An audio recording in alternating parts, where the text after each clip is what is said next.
Howdy folks, Keywii here, and welcome back to Steins Gate. Today's space image be awesome. We're of course just lamenting some sort of phone problem. That explains how it affected the IBM 1500. It also explains why my cancellation emails aren't working. That sneaky little... Oh, hang on. The door violently shakes behind my back. It's much stronger than before. She must be ramming something hard and heavy against the door. I quickly move away from the door. The door shakes again. I can see the frame starting to warp. She's crazy. I suppose I should be thankful she doesn't have a gun, but honestly, this is terrifying enough. I time the sort of violent shakes, and then open the door just as the next one comes, and she flies off the balcony and dies. It chills my blood to think of what her face must look like right now. I've never been the target of such single-minded obsession before. But unfortunately, I can't run away. I need to face Moeka again and wring the information out of her. Both Ferris and Lukiko remember their D-mails. With prodding, Moeka will remember too. I need that information. Crap. I don't want to go in there. My teeth are chattering. This is pathetic. I thought I'd won when I snatched her phone, but now my advantage is gone. Okabe? Okabe, answer me! Christina, I'm gonna die! What's that pounding? Are you okay? Moeka's D-mail wasn't a model exchange. What do you mean? She must have changed the text right before we sent it. That's why the cancellation mails aren't working. Just check the history. It might still be there. Her arrival history. Of course! Even if it's not in her sent history, it should still be in the arrival history. I glare at the purple phone in my hand. It's a good thing Moeka didn't change phones. Now I know exactly where the D-mail went. I should have thought of that. Checking now. For a second there, I thought it would be easy. I should have known better. Moeka is not a casual phone user. Her mailbox has literally hundreds of entries over the last week, almost all from FB. Some of my mails are sprinkled in. I don't have time to search through each of these mails, even just the subject lines. Not to mention the pounding of the door is freaking me out. Christina, I seem to be in sort of trouble. If I fail, I'm leaving the rest to you. Don't be ridiculous. If you're in trouble, get out of... I hang up. Oh, I hang up. Oh, dog. The lady next door comes out again, alarmed by the escalating noise. She glares at me. What do you think, this is my thing? I don't even want to be here. When she sees the magnitude of the door's damage, the lady opens her eyes in shock and runs back inside. I'm not leaning against the door anymore. Moeka could just open it. But she hasn't realized that. She's so fixated on getting her phone back, she'd destroy her own door. In any case, I don't have time to check her mail history. I put the phones into my pocket and move to the side of the door. Oh, and the thing I suggested will happen. I carefully grip the doorknob and wait for the interval between bangs. Oh! I may have remembered that, but absolutely didn't know it was going to happen. Now, I yank the door open. The coffee table flies out and smashes into the walkway railing. Okabe. Yeah, I don't think I can give my monotone, like, kind of Siri voice for that shit. Her screech raises hairs all over my body. She's standing in the entrance like a revenant at the gates of hell. I step back. My knees tremble. But then I remember what I'm here to do. I gather my resolve, enter the room, and close the door behind me.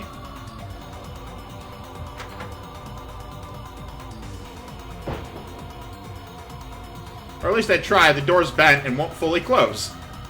I give up on locking it. Give it back. Moeka glares at me, shaking with fury. First, I have to restrain her again. This is a woman who would kill on command, who would break her own door down just to retrieve her phone. It's too dangerous to let her be. I'm stronger. Really? I just need to get her on the ground. There's no time. It's now or never. Crushing my fear, I charge Moeka at full speed. Our bodies collide. Waka tries to twist away, but I grab her clothes and use my momentum to push her to the floor.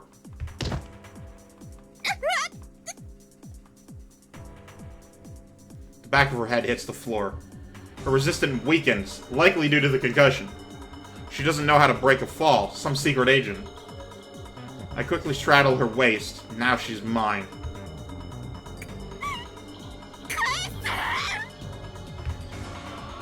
Give it back! I'm sorry, I can't do frantic screechy right now. Moeka flails her arms and legs wildly. I should have known she wouldn't give up. Her fist strikes my jaw. Fortunately, Moeka is weak. The blow does little damage, but I bite my tongue and now, I taste blood. I still need to stop her from struggling. First, her hands. I start with her left. I grab her wrist and pin it to the floor.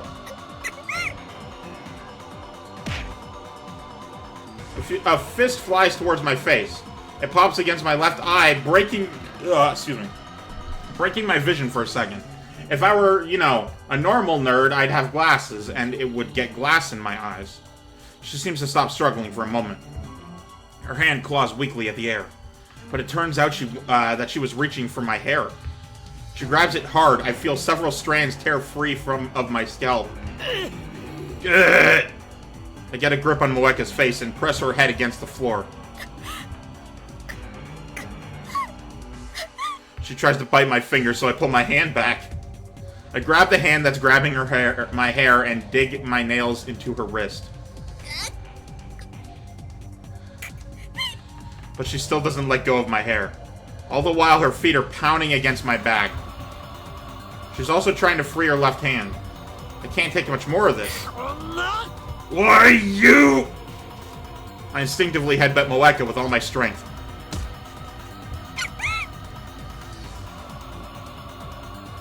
The sickening sound of bone against bone echoes inside my head. The impact makes me dizzy too, but I fight it. Moeka goes limp, an opening. Finally, I succeed at pinning down both her hands. Damn. Like, I know the context, but... damn. Her glasses fall off at some point during the struggle. Her red, swollen eyes give her an even more demented look. There's an angry bump on her forehead where I headbutted her.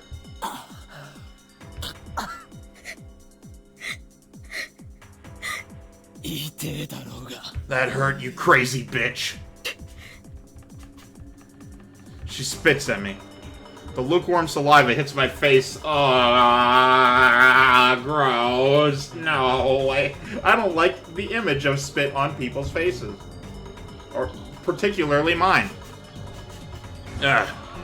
I want to wipe it off, but my hands are full. Moeka glares at me. There are tears in her eyes, perhaps from the pain. Eye contact. Good. We're making progress. She immediately decides to not do that anymore. She breaks eye contact when I mention it.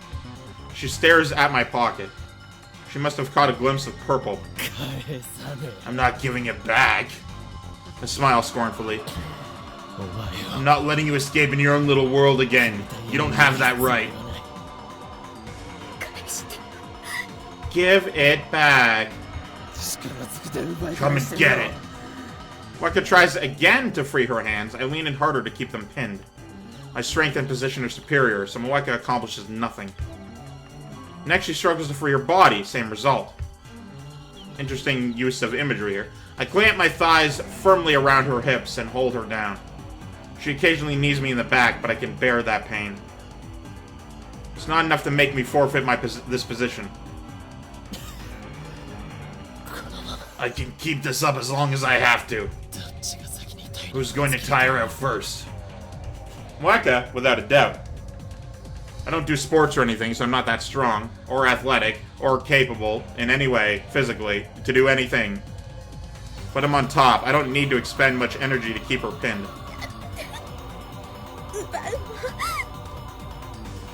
Why did you take it? Give it back! Give it back! Jesus. Keep screaming.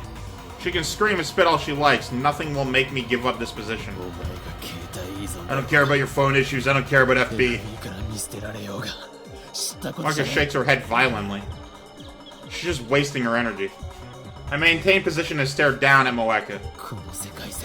You don't kill her on this world line, and the world lines where you did have already been erased. But I remember. I remember everything you did. Everything that never happened. I'll never forget that you killed Mary, and I'll never forgive you.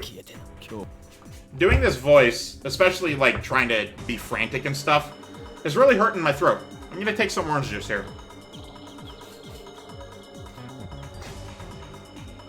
Oh, it feels good on the old throat. So there's no escape for you today. You're gonna stay here as long as it takes. Until now, I've always run away from facing Moeka, but I can't do that on this world line. I have to know what her D-mail said. So let's be honest with each other, huh? Moeka is still struggling.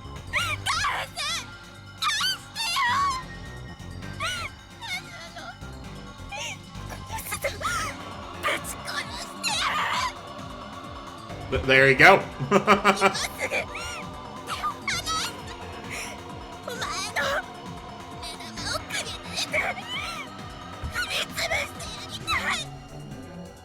Yep. So you talk without your phone, I'm impressed. You piece of shit, I'll gut you with a kitchen knife.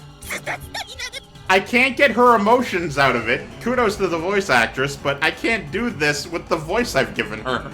It is just not in the register. Or should I say registry? I'm a mad scientist. Dissection is my specialty. Die, help, I'm being raped. This woman's out of control. Does she want another headbutt that badly? Ooh, that's not good. A knock sounds from the door. Moeka and I both look at the door in surprise. Hello, this is Nashi. Wait, that's Kirisu's voice. Hello, this is Nishida from next door. Is everything okay? Do you need the police? If not, then could you please shut the fuck up? The walls here are pretty thin. Damn, I didn't think about that. I can't have her calling the police. He's going to kill me. Moeka suddenly screams. Yeah, that's interesting. I can't mimic this. You know what? I'm just gonna leave it. You bitch. What now? I need to silence Moeka somehow. I could kill her, but I can't use either hand. There's only one way.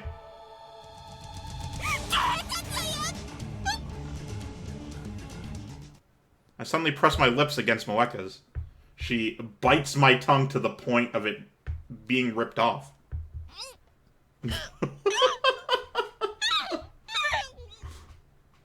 My loveless kiss shuts her up quite effectively. I lock eyes with her as well, trading glares in silence. Cage these days. Finally hear the neighbor's footsteps recede. What a relief. Also, oh, jeez. Oh, yeah, that's what I expected to happen. Also, so there's banging and shouting, and she says, hey, he's going to kill me, call the police. The neighbor's just like, fucking kids today. Like, what? Plop. I feel sharp pain on my lip. I instinctively jerk away. Blood drips from my mouth and lands on Moeka's neck. She bit me!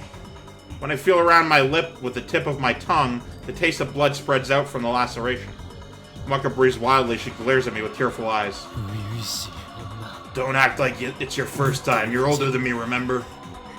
First time for what?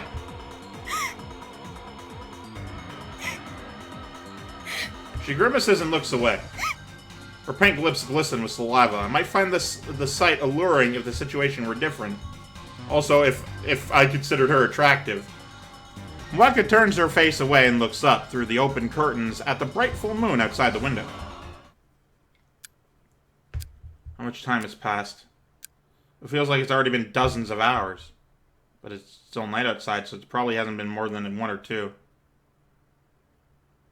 Moeka hasn't said a word since I kissed her. She hasn't tried to escape either. Her expression is blank. She's just staring off to the side. What's she looking at? I follow her gaze, but the only thing there is a half-empty bottle of water. Has she given up? Either way, I can't let my guard down. Maybe it's a stress. Why do you keep posing on her tits? Maybe it's a stress, but it feels like my body is going numb. I've been drenched in sweat for a while now. The room has no air conditioning whatsoever. The heat is starting to get to me. I thought I had an overwhelming advantage in this position, but it's harder to maintain than I expected. Not only do I have to keep Moeka pinned, but I also have to keep a close eye on her so she doesn't try anything. All Moeka has to do is lie there. She can rest and try again whenever she's ready. Will this last all night? At this rate, my strength might give out first. Fear mounts. If she escapes, she's going to try and kill me. She must have her gun somewhere, I'm sure. I consider calling Karasu for help, but I can't use either of my hands. And I don't know what time it is. Damn, it's almost like I'm the one trapped. Well, here's what you can do. Since your knees are, like, near her arms, just sort of put your knee on the arm. Like, you know, have her arm pinned down. Sort of like, you have the wrist, right? Like, put her, like, arm further down along the floor. Put your, like, knee on the arm and, like, hold that there. It'll hurt her, but, you know, you're trying to restrain her anyway, so. And then you have free hand. No, stay positive. You can do this. Moeka's dependent on her phone. That's her weak point. If I keep her separated from her phone, then sooner or later, her will to resist should collapse. It's a matter of whose strength will fail first. Oh, Okabe. Suddenly, Moeka says my name. What do I have to do? She's trying to ask nicely. Does this mean she's given up? No, it's called the desperation phase. Or no, bargaining phase. She's 5 stages of grief. She's at the bargaining phase. This is what I was waiting for. Now I move in for the kill. But not actually. Do you remember sending a D-mail? What? D-mail. D-mail. An email you sent to the past. You sent one to your own phone. It led me to think it was about a phone model exchange, but you changed the text before you sent it. Her typing speed is lightning fast. It would have been easy for her to type a mere 36 characters while Daru and I preoccupied with the phone wave named something to change. Your D-mail changed the past. Don't you remember? Normally, once the past changes, everything until that point is undone. But it should be possible to make Moeka remember, just as Ferris and Lukiko did. I don't know. You do know. You just haven't remembered yet. Remember. Remember or else. Or else what? I don't know. This is just a tactic to put pressure on Moeka. I have another plan to make her remember. Moeka turns away again and bites her lip. Tears start falling from her eyes. I watch, never once taking my eyes off her. Again with this shot. I didn't notice before now, but her shirt must have become undone during the struggle. Ah, okay. See, now it's actually addressing what's going on, as opposed to just showing her chest for no reason. I can see the alluring curves of her collarbone, the skin of her large pale breasts, a hint of sexy underwear. I don't see any hint of sexy underwear. Her breasts heave with each painful breath. The base of her neck is strained with the blood from my lip. It's dry like a scab. Normally, Moeka could be mistaken for an elegant, beautiful woman. But now she has large shadows under her eyes, her skin is rough, her face is pale. She looks more intoxicated than intoxicating. Her entire body reeks of death. She's clearly insane. This is the real Moeka. I wish I'd realized sooner. I really don't know. 思い出せるなら If I could remember, I would. わからないわ But I don't remember anything. 何のことだ Waka's gaze shifts constantly. From me to the ceiling, then to the window, then to my pocket where her phone is. She's thinking about all of it. But that'll be it for this one. Hopefully the screaming is no longer the case, because, you know, I enjoy actually doing her voice. I enjoyed that voice quite a lot, in fact. But that'll have to be it for this one. Thank you guys so much for watching. I have, of course, some Keywii. I'm great to you and yourself a delightful day. Goodbye!